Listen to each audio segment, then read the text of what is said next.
Hey friends, happy Saturday, the 6th of August. It's the Feast of the Transfiguration, and I'm Father Bill Hill, one of the parish priests at Holy Spirit Catholic Community in Rock Springs, Wyoming. It's nice to take a moment and to pray with you. The readings are linked on the sidebar. After this video, click the link, read the readings prayerfully, and then turn off the screen. All of the terrible bad news on Facebook or distraction you can get on YouTube will continue to be there when you come back to it. But best thing you can do is spend some time with God before you move on to other things. The Feast of the Transfiguration is an event that occurred in the life of Jesus. It first was celebrated as a feast in the liturgy in Syria, maybe in about the 5th or the 6th century, and then it came into the Western European Church as a way of honoring this moment in the life of Jesus. I always want to be in the mountains on August 6th, on the Feast of the Transfiguration. Jesus who went up the mountain to be alone and to be closer to God and to be in a sacred place to pray makes me want to hit the mountains as well. As I was looking at the readings today, what especially just stirred in my heart is maybe to encourage you to pray the prayer of imagination with the gospel reading from Luke. And so, I could point out that in Daniel's gospel, the reason that that's prefiguring is the snow, the clothing is as white as wool, and this vision of the divine in Daniel's gospel. Second reading, Peter talking about, we're eyewitnesses to these things. We heard the voice from the cloud.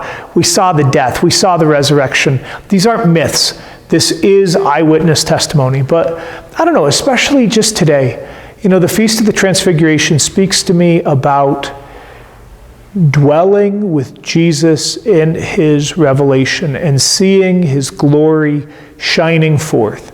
And so, the prayer of St. Ignatius might be that you read that gospel through and, you kind of imagine it, or you get the big picture. Then maybe you read it through a little bit more slowly and just try to pick up the details and see it. And then you might close your eyes and ask that the Holy Spirit would use your imagination to pray with the text well. And then you set the scene, what does this mountaintop look like? Is it rocky and barren? Is it grassy and meadow-like? Is there a wind blowing across the top of this mountain? What's the weather like up on top?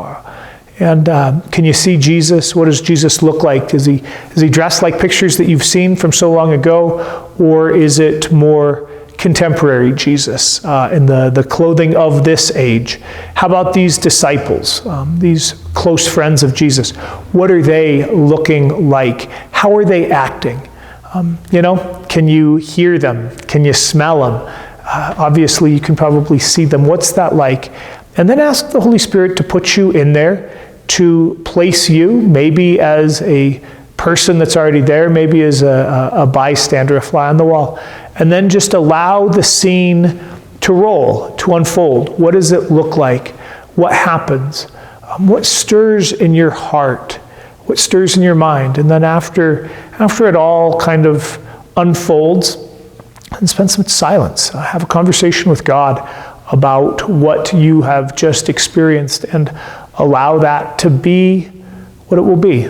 Maybe use the prayer of St. Ignatius to pray into it, and maybe if you're able to, just to rest in that scene and rest a bit in the silence of Jesus revealed in his glory. All right, so pray as you desire with these scriptures of the Transfiguration. May we know Jesus in his glory now, that we can reign with him in his glory for all eternity. All right, happy Feast of the Transfiguration, friends. God bless you.